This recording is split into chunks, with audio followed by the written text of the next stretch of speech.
You're welcome back, Newsfile. To Newsfile, this is your most authoritative news analysis show. And just a few of your comments, and then we proceed. And Philip says that we should not forget that Clement Homado testified as prosecution witness, and that he told the court that he relied on Abuga Pele's expertise to give the approval. And isn't that interesting? He told the court that he relied on Abuga Pele's expertise to give the approvals that he gave. I don't know if Unisa will say that exonerated him. Then Nanahesi Ojiri in Dansuman says that, did I hear Manasseh Azuri Awuni say that in same report that sent Abuga Pele and Asibi to court captured embezzlement of over 200 million Ghana cedis? God save Ghana. A number of you, and I'm looking at those of you, I saw your messages earlier who were saying that this was too lenient a sentence. Cecil Kwabina says, there are more corrupt fishes in the JIDA scandal net that have not been caught.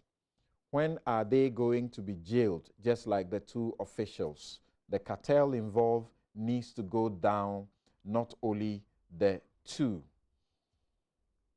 Then Yao Marvin says that the verdict of the court to sentence the two and also retrieve our monies paid fraudulently to people for no work done is a welcoming news for us as a nation, especially where the nation is in a process of eradicating the numerous corruption facing us, okay, by the establishment of the Special Prosecutor's Office. Oklu Joseph says, a true testimony of His Excellency John Dramani Mohammed's zeal and passion towards curbing corruption, prosecuting his own. Okay, he says the President, John Mahama, deserves the commendation for this. Then Citizen Francis says, in Ghana, if you steal a tuber of yam, you are treated as a thief, sometimes with jungle justice. But if you steal public money, to some, your rights shouldn't be violated. To some, you are even elevated to the status of a hero. It's a pity. It's a pity. Thank you for these messages. Let me read one more from Iliasu in Tamale. Says that if one ever doubted the president's commitment to the corruption fight, better have a rethink with the appointment of Martin Amidu as special prosecutor. The verdict of the court on Asibit and Abuga Pele was a victory for democracy. I still maintain that there are bigger fishes indicted in the JIDA report. The revelations therein are jaw-dropping. Abuga Pele must not be used as a sacrificial lamb.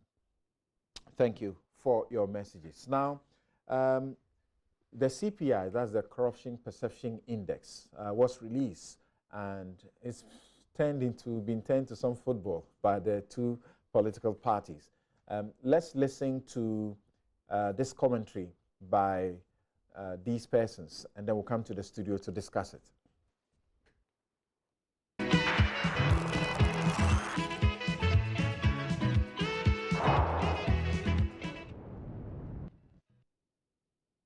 Bribery.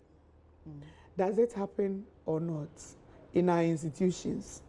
Bribery continues to be pervasive, and it continues to increase, and we have cited that over time. We say it is getting to impunity levels. In fact, people do it with such impunity and get away with it. We are talking about people using their public office for private gain. Does that happen or not? That's an indicator for measuring the CPI, and that is what I can talk to, and that's what I can affirm. Do people pick their protocol lists and things like that? Continue to happen every day. And so we say conflict of interest is one of the key indicators in this survey. And then people misappropriating funds and ensuring that there's so much bureaucracy in the system. Those are the indicators I can use to explain that this is what is accounting for our continuous drop. There are perceptions out there that the performance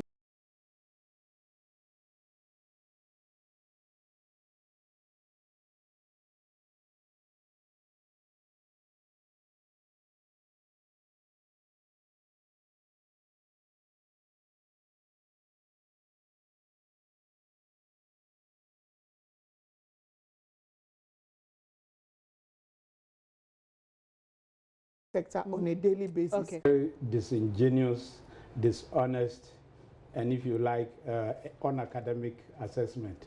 I mean, the surveys that were used to conduct this assessment, there were 9 of them. Only 2 of them came from 2016. Mind you, to qualify into the CPI assessment, you need a minimum of 3 data sources. And out of the 9 data sources, 7 were from 2017. That means that the respondents, and mind you, the CPI is gauging the perception and experiences. People sometimes think perception is imagination. No. In the case of the CPI, one is say the perception is actually the experiences of people who do business. Between 2009 and 2014, Ghana rose steadily from 39% to 48, nearly 10 percentage points. So we peaked. The highest score Ghana ever had in the CPI was in 2014. And then after that, we started sliding back. What this is telling us about the fight against corruption is that whilst we are making progress, the progress has not been sustainable. In other words, we go 3 steps forward and come 4 steps backwards. I cannot agree to the fact that the assessment is for 2017.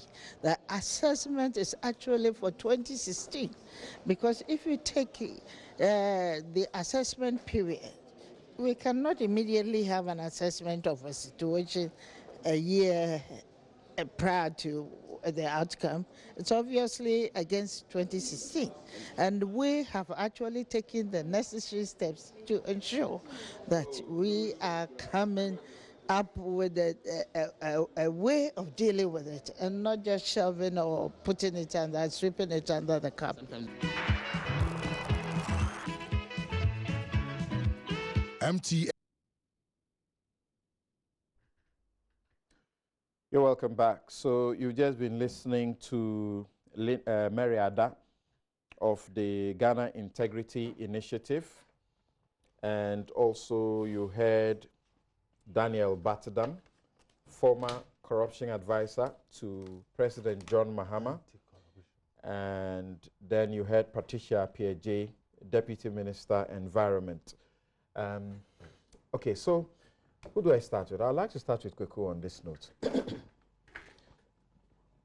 Obviously not good, because we have dropped, 11 places in the latest survey.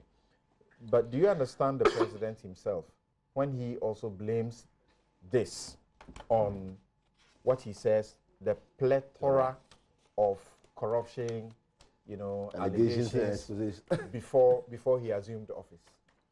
Well, 40, the score, compared to recent years, not good. I mean, let's just be candid. It's not good. This is country specific. We're looking at Ghana, and that score is not good. I don't place, and let me be, this is a very cautious statement I'm making. I don't place so much premium on the ranking as relative to the score. Okay. Because you see, the number of countries keep changing. So really, if you fall in 5, 10, 6, sometimes go check the number of countries.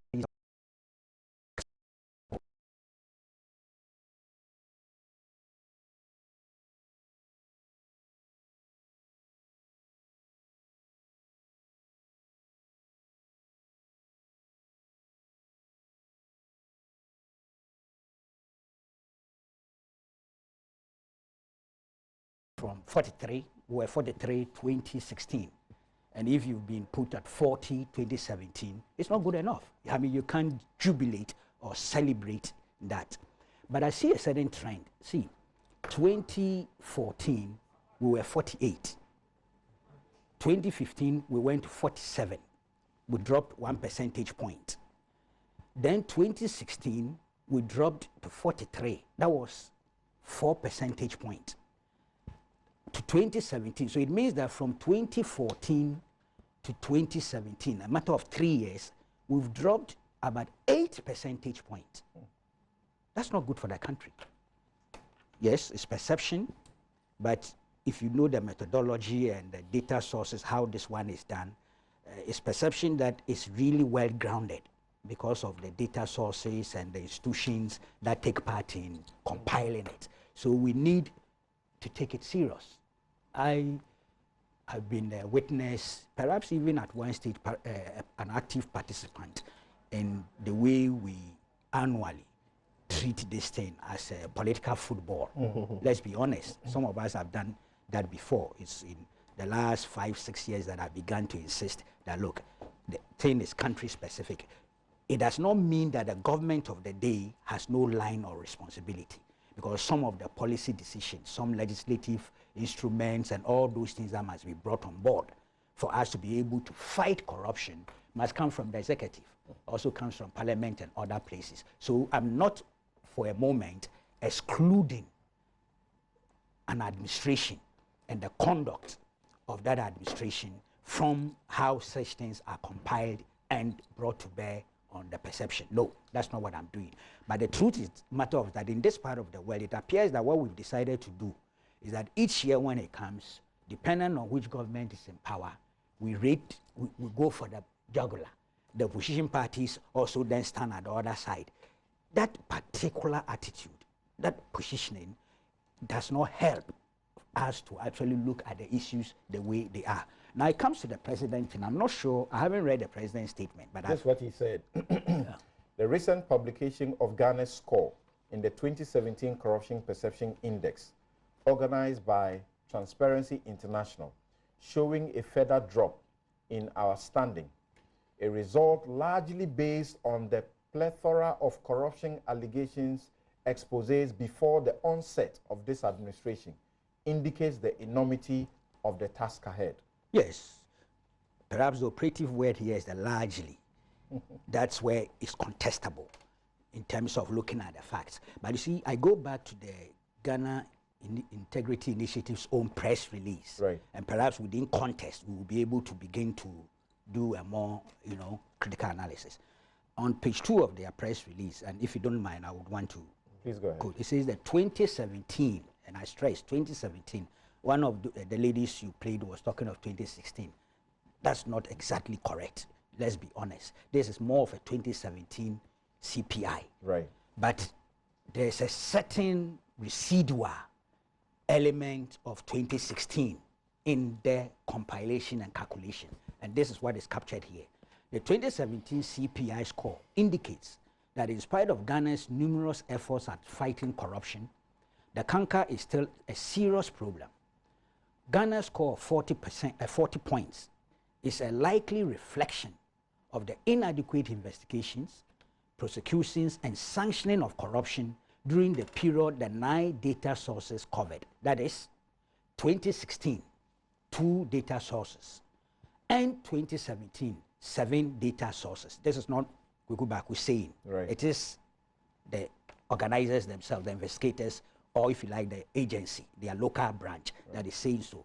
This is important. It says it is important to remind ourselves of the plethora of corruption allegations and exposés during the period in question, which might have influenced the perception of the respondents to the surveys, as well as the business experts. Examples include the 2016 election-related corruption issues, bus branding scandal, Ghana Standards Authority's $1.2 million corruption scandal, Central Medical Stores arson saga, National Lottery Authority bribery and numerous adverse findings in annual audit reports on the public sector. Then you are given a footnote, and it's important to go to the footnote to have a full complement of what is being suggested here. The footnote says other allegations and exposés include parliamentary vetting bribery scandal, the $2.2 billion United States bond issuance saga, the sale of 5 million gallons of contaminated fuel at Bost, the cash for seat allegations, financial malfeasance at the EC, Ameri Power deal, NCA United States $4 million scandal, the $72 million SNET software scandal, and the 2.4 million national ambulance contract scandal. You see, so to be serious, then you pick all, because this is what we have, the indicators we have here. Right. Perhaps there are many more, but these are what we've been given. If we want to be serious, we can focus. Obviously, 2016, 2017, it means the emphasis is on 2017. There's no doubt about that. Right. I don't know how we can do a percentage analysis here as to what went into the 40. I'm prepared to go along with the fact that majority of the 40 in terms of the score is relative to 2017. I think that's a more honest approach in dealing with the matter. But to be able to deal with the issue, then we have to take each item here. That is, if you want to do a serious work. It's the difficulty I have. And I'm not saying that to undermine the 40 score. The point is this: when you talk of parliamentary vetting bribery scandal as a specific, I hear civil society groups that wanted an independent scrutiny of that allegation, rather than Parliament, as it were, probing itself. Right. Even though what Parliament did was legal. There was nothing unconstitutional about it. But I hear civil society groups who say that, look, for greater transparency, for greater probity and accountability, it shouldn't be Parliament doing that. But I ask myself, well, Parliament proceeded to do that, not unlawfully, not unconstitutionally. But in terms of the proceedings and the report, I'm convinced that the allegation of bribery was bogus and fraudulent, in my candid opinion. So yes, if we want to talk about a situation where civil society groups want independent examination of those allegations rather than Parliament, that's another issue we can interrogate. Okay. It might even require some amendments here and there. It may be taking away some powers from Parliament. But the truth of the matter, my brother, is like the cash for seat. Again, take the proceedings, take the report. The allegations were bogus and fraudulent. That's my candid opinion. So, well, in terms of making the compilation, all these things are brought on board. For people like us who come to sit to analyze, we can isolate them item by item and deal with. For instance, bots. You know my stand on bots. I think bots was not properly handled. Right. I think so. You are repeated. Yes, I'm convinced that the government didn't do much justice to its own integrity and credibility by the way and manner they went about the bots thing. Particularly when a committee has been set up, BNI itself was part of the committee to investigate the matter. Midstream, we have a Minister of Energy holding a press conference and putting the BNI report as the basis for vindication. It made no sense to me, and it still doesn't make sense to me. So there again, the system, or the government in this case, I think can be found culpable in terms of how it handled it. For all you know, there is no evidence to show that the boss CEO had done something wrong. But I'm saying that let it go through the required processes with greater transparency so that people can be convinced. As of now, I could go back with Sinti here. I'm not convinced. All right, let's hear from the Honorable Yunus of Seni. What do we really make of them? The way you guys decide to play political football with this, does it help us to focus on the fight? It's not political football. I mean, it's about politics. And it emanates from Parliament. And Parliament is a debating chamber. And so whatever is interesting of national interest gets into Parliament.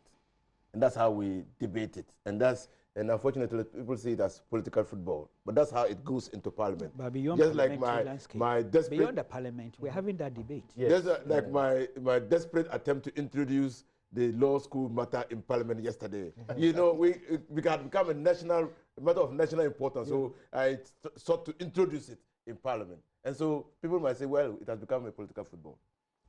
But you see, just 2 days ago, I discovered a statement by the former senator of New York, Daniel Patrick Moynihan, who says that everyone is entitled to his own opinion, but not to his own facts. Set of facts, yeah? Yeah, you cannot. In fact, immediately you decide, you try to interpret realism or reality in accordance with your own facts, then you are slipping towards authoritarianism. That is, you are not prepared to entertain anybody's set of facts. Alternative facts. Alternative facts. You are not. You know, so that is the problem. You see, why has this matter come up? And I agree. Today, when Kukubako walked in, I saw some familiarity, and I'm not surprised that I'm beginning to share. I mean, today I'm sharing a lot of his views, actually, to be honest with you. Yes, this is a national matter.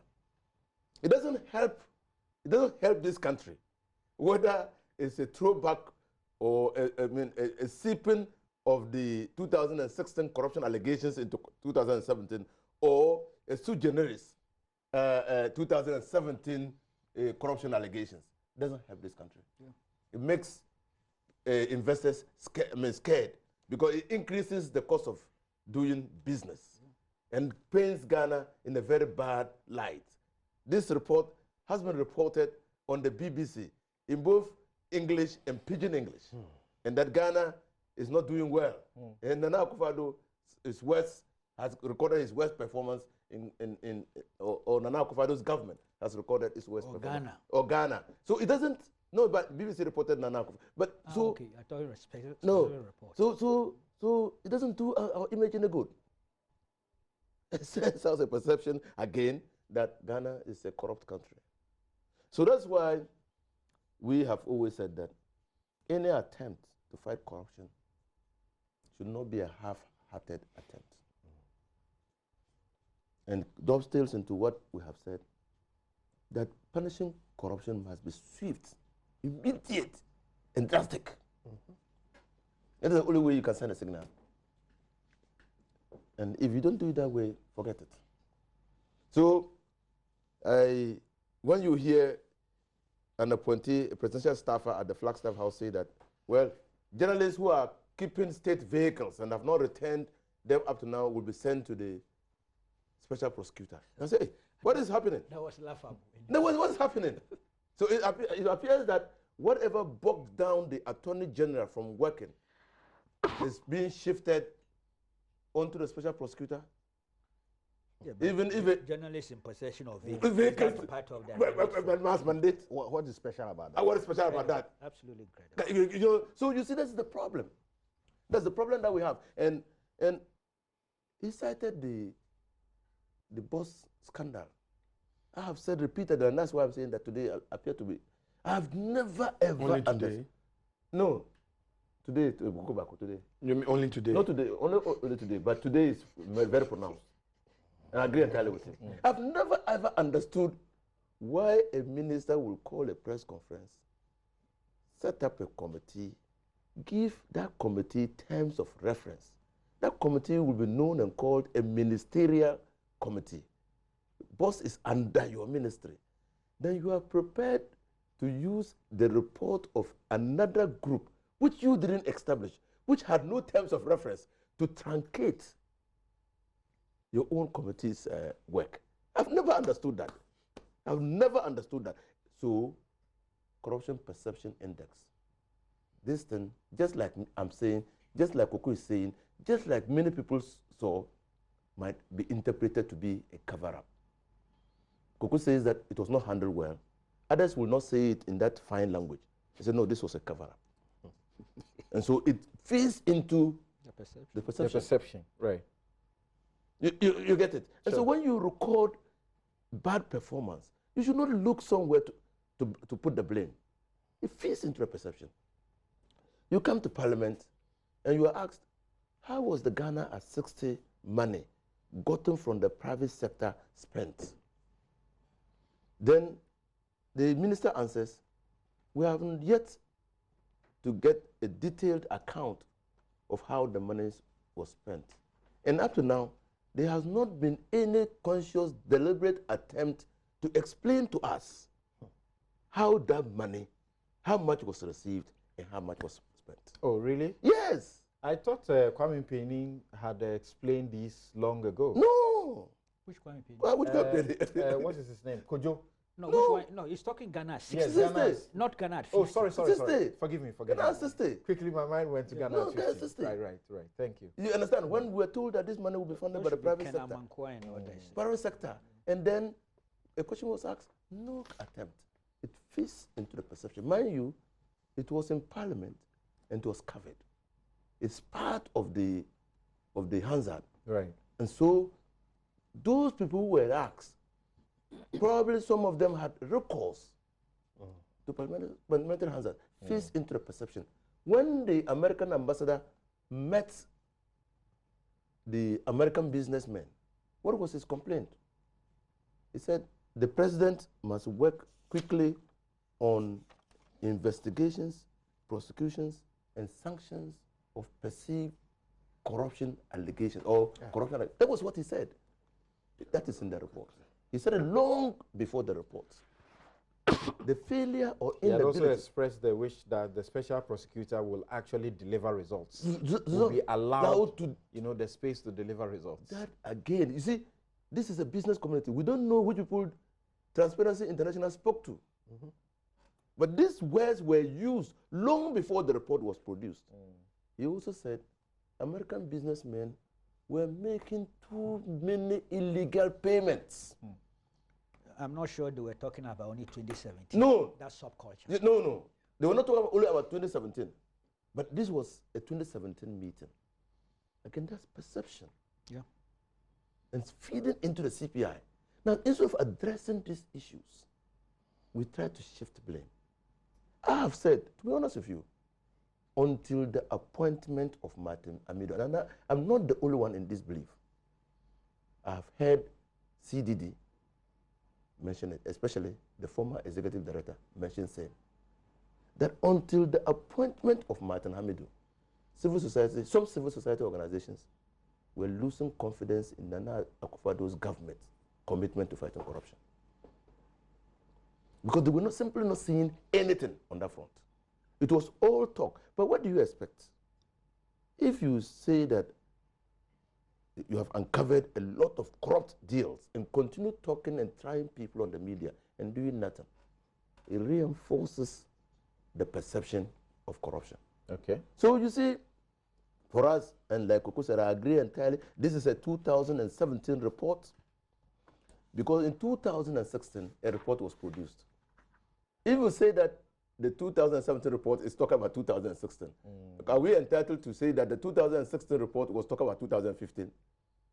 It appears there are always some residual Well, elements that come in, but yes, not so you do a content, that just like you have done, you do a content analysis and reassure us that you are taking steps to fight. This cannot be allowed to thrive.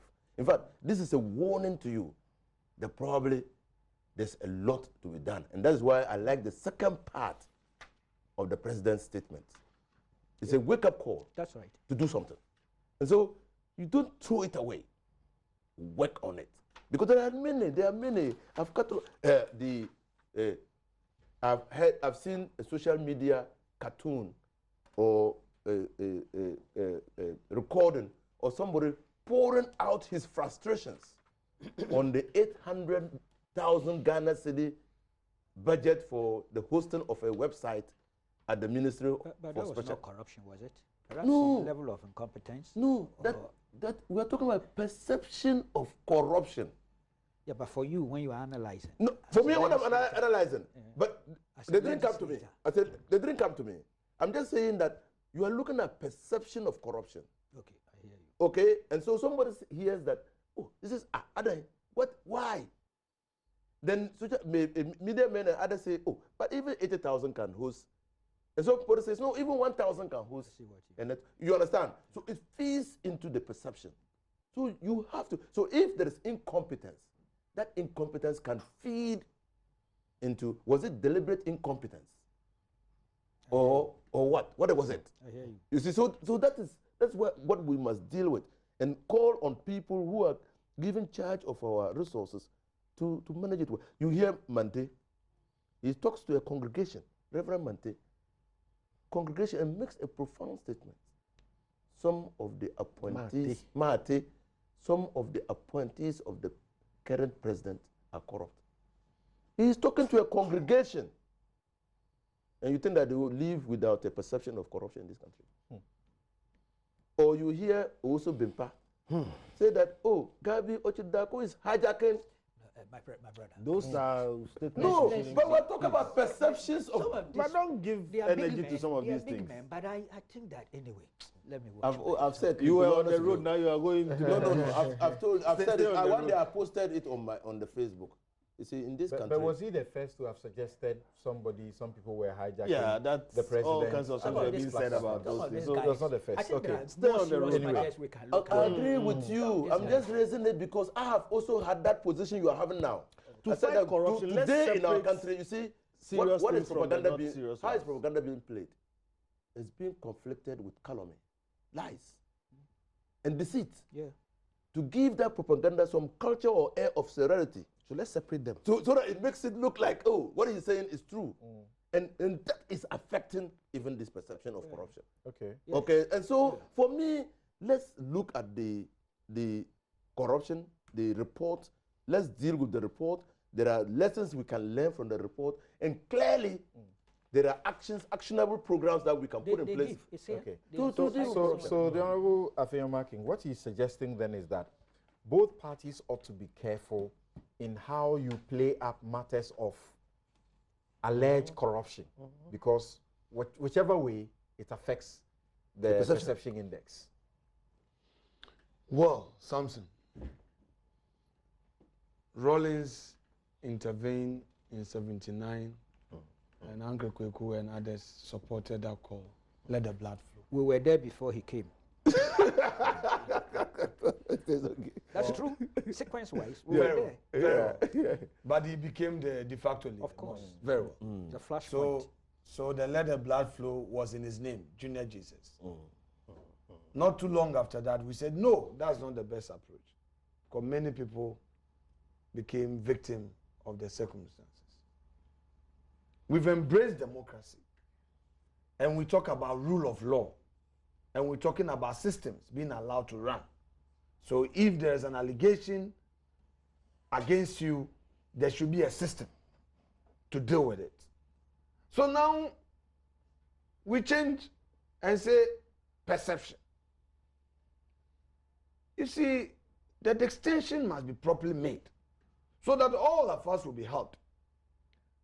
President Kufuor was honest and sincere on how he saw corruption by coming out to say that, look, even in my office, people will come and be trying to say, hey, why has Kufuor said that? For saying that corruption started from the days of Adam. That was a sin. So politically, it became an issue. Nana Addo, as consummate as he is in his political career, realized that, look, this thing, if the AG is prosecuting, there will be an issue. They will say this and that. Okay, let's find a solution. An independent prosecutor with power to investigate and all that. So that if you even look at the board, it will have semblance of a national call. So that somebody will not say, oh, because the AG is partisan or because he belongs to the ruling government, is trying to do persecution of political opponents. All these are being put in place. Today, no NDC appointee is being harassed, so to speak. Even if there is any investigation, the system is being allowed to take its course. So are they saying that immediately we assumed office, we should have been chasing them? But that is already going on, except that except that the publicity has come No, down. what is going on? What is going on? As in you say immediately People you being harassed. assume office, you should be chasing No, them. I'm using the word. Are Okay. people being harassed? Don't say it's going on and that there's no media. What do you mean by harassment here? Oh. If it is about, I mean, in if it's its about ordinary being sense. hauled, No, I being don't hauled give it before interpretation. EOCO or some investigations. No. That's going on Harassment almost is on a daily the basis. ordinary meaning of harassment is what I mean. Okay. I'm not talking about being interpreted. Constructive harassment. All right. So Fighting corruption is not harassment. No NDC appointee is being harassed. Some feel they are being harassed. No, that is not correct. Systems are being allowed to run. So I am saying that if that is the consensus, that we should not bastardize somebody, call somebody names, say he's a thief, then tomorrow people will be chasing him, hacking him and all that. We want the system to run. Then I would urge some of these international organizations to go beyond the supposed perception index and look at real issues, effort that are being made. Because in one breath, you want systems to run. I'm sure that Amnesty International or any other organization that respects human rights will not be happy should people be thrown into jail or people be arrested here and there. They will raise issues that don't respect human rights and all that. So that is one thing. Second, the cost of doing business. Look, I'm able to address that one better because I'm a businessman. We all go through frustrations, and that one is true. Our civil service, those in public office, how government business is done is difficult. In the private sector, it's difficult. You have some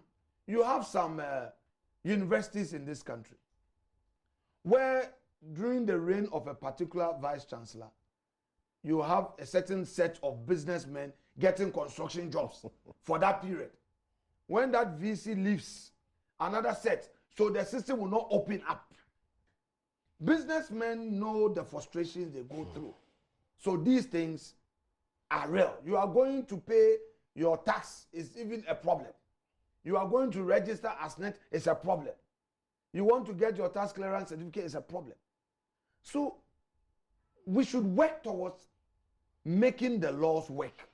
And individuals who are entrusted should allow the system to run so that you wouldn't need to call me. Something you wouldn't need to call me that, Afenyo Market, you are the chairman of Ghana Water. In fact, I want to do a tender.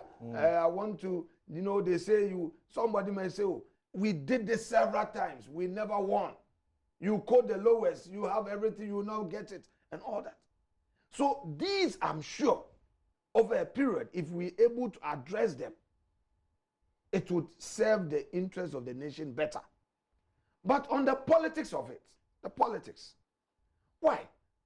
Because of so-called perception of corruption, the political opponent will take advantage and will be throwing anything at you.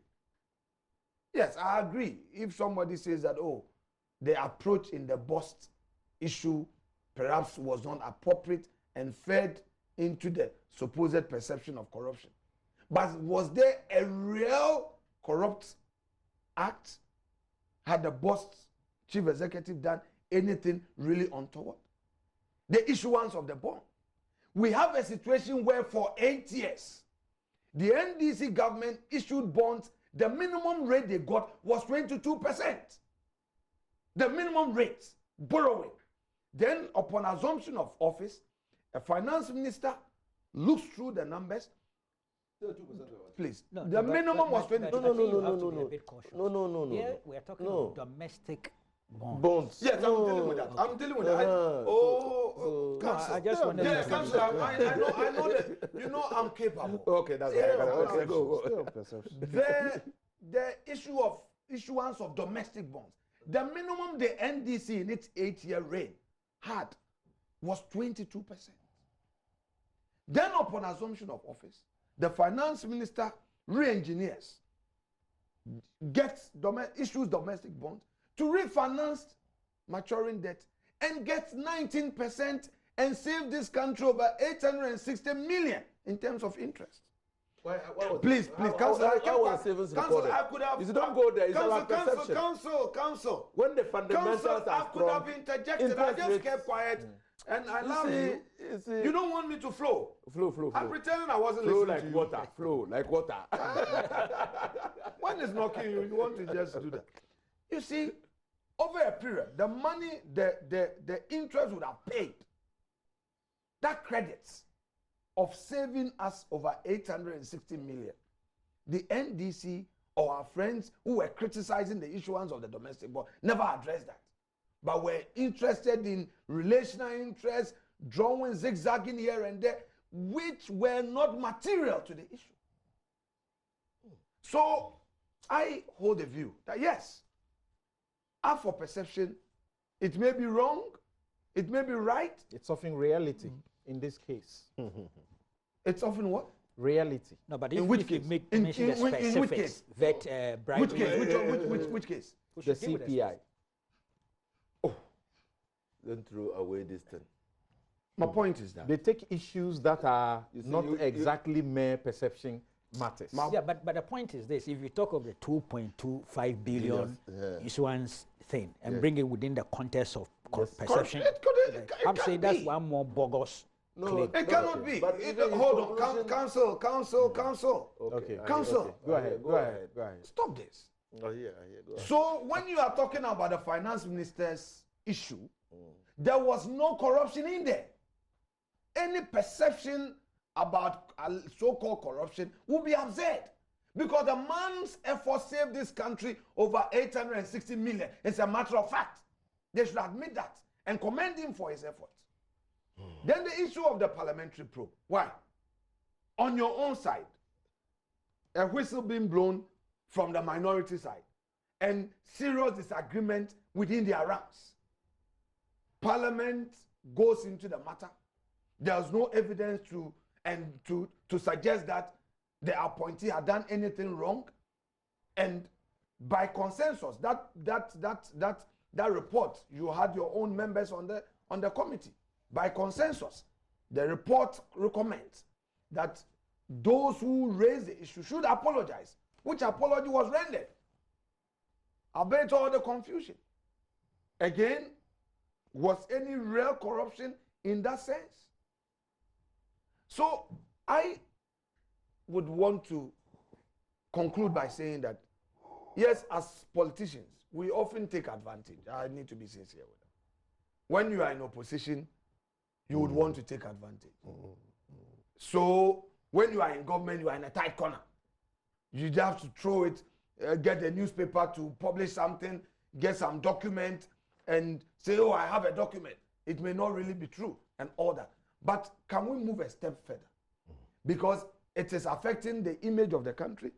It's affecting the cost of doing business. It's affecting people's views about our system and all You are that. not saying, for example, that during the campaign, when the NPP was talking about a lot of corruption matters, and the president refers to a plethora of these corruption exposés, you're not saying you should be quiet when these things came up. Samson, what I'm saying is that when there are real issues, let me give you a few examples. One of them, Uncle Kweko will disagree with me, but I will still maintain. So don't talk about it. No, why? If he disagrees with that, does that stop my view on that? The Kaswa interchange. We go and borrow. Good idea, borrow, do the interchange. But the costs, I thought it was poorly negotiated. Because I seconded the motion, and I seconded it on the floor conditionally. On the condition that they would, oh well. Look, that was another bogus Bogus. allegation. It is so obvious. Okay, so you No, I've already said you. I've already said you disagree. I was there even. That's why. Yeah, you were there. You did. I was there. So you say you was there. Now You negotiated that one. Samson, another important issue. They're talking about perception.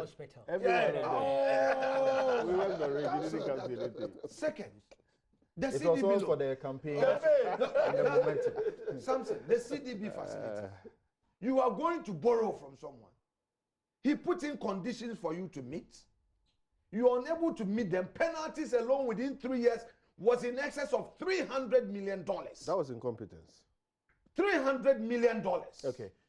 So, all in all, if there are issues well supported by facts or well grounded on facts, it is okay to raise them, and the affected party has every right to respond. Okay, let's hear from Kofi Bentil now, and I'm sure he would want to be brief about it so that he gets to discuss his pet subjects, which is coming up as our very final issue. Yes. Look, on this corruption thing, I think you just said it. Depending on where they are, they want perception to be reality or reality to be perception. My biggest sadness about it is that they are still playing the same political football when this is really about the country. Point number one, never fight with the corruption index. Sure. Thank you. No sensible government does that anymore. Thank you. Whether you like it or not, serious people, investors, and everybody uses them. Thank you. So never fight with it, never argue with it. Number one. Number two, in this business of corruption, perception is reality without evidence. I like that. Perception is reality without evidence. And the reason why they do it that way is because when they say it is so, you are going to call them for evidence. Meanwhile, sometimes even when we have seen it, the people who commit corruption don't commit it in broad daylight. So it's safe to say it's perception.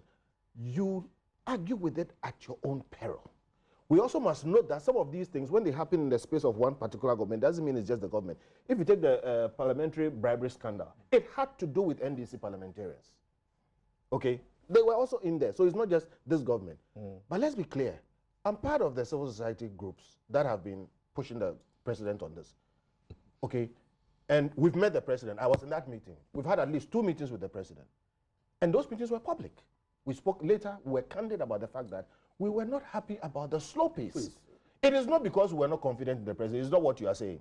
We just complained that at that time. So you didn't say? We didn't say that. They didn't issue a statement that you were not confident? We didn't use those words. We said we would prefer. Yet you were referring to them. That's why I want to correct you. We would prefer more action, more serious, look at this. And in those days, honestly, nothing was happening. We were very refers to disappointed. Professor Jimabodi. We heard them. We heard them speak live. But I'm saying He didn't quote him wrongly. No, he was saying the civil society organizations have lost confidence. They were not excited. I'm explaining it.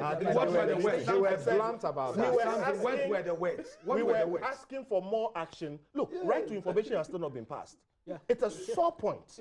In those days, look, and special prosecutor was not because President Ronaldo wanted it. It was a fight by civil society organizations, and he embraced it. He's delivered on it. Point I'm making is that we are happy with the progress. We think still more must be done.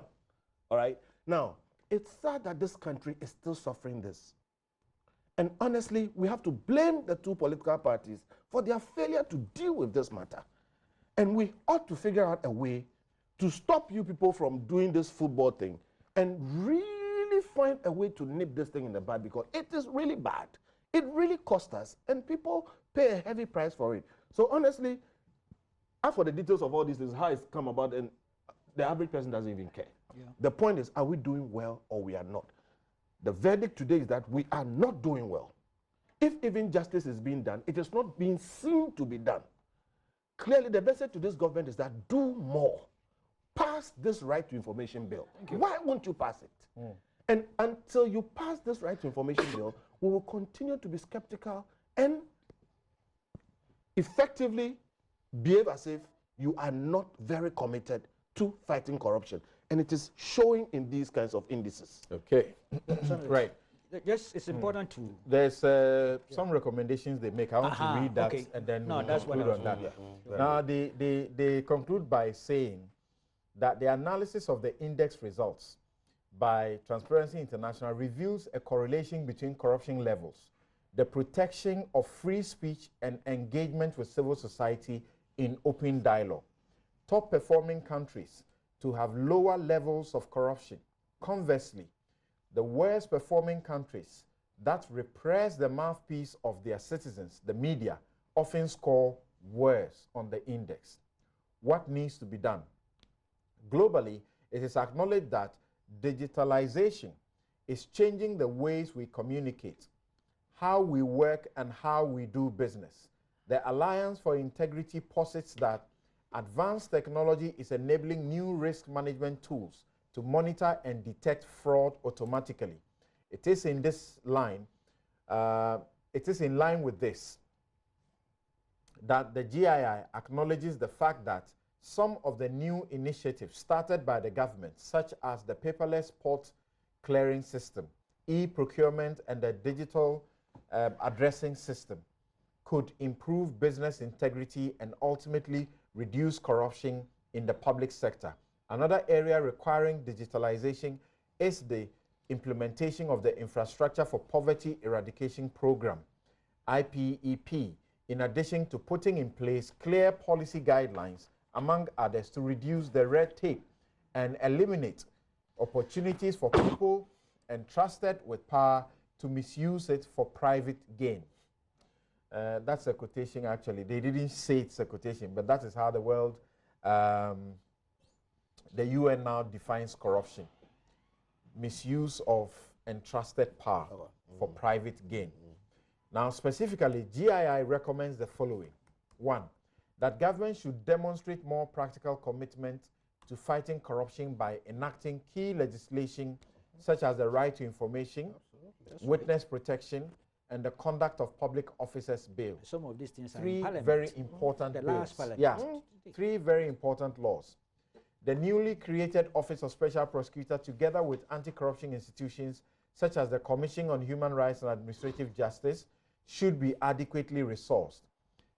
How much is being given to the Special Prosecutor? Have we checked that? I think that's a big issue we should look at, so that we don't put him in the office and then there's nothing to work with. Government and business must do more to encourage an open, engaged civil society. Civil society should continue to hold political and institutional leadership accountable, and citizens should report corruption when they become victims and witnesses of same as prescribed by the NACAP. Ghana must prioritize the mainstreaming of anti-corruption measures into the 17 UN Sustainable Development Goals in order to achieve the target of substantially reducing bribery and corruption by 2013. 2030, sorry, 2030. And on that note, we take our very final break.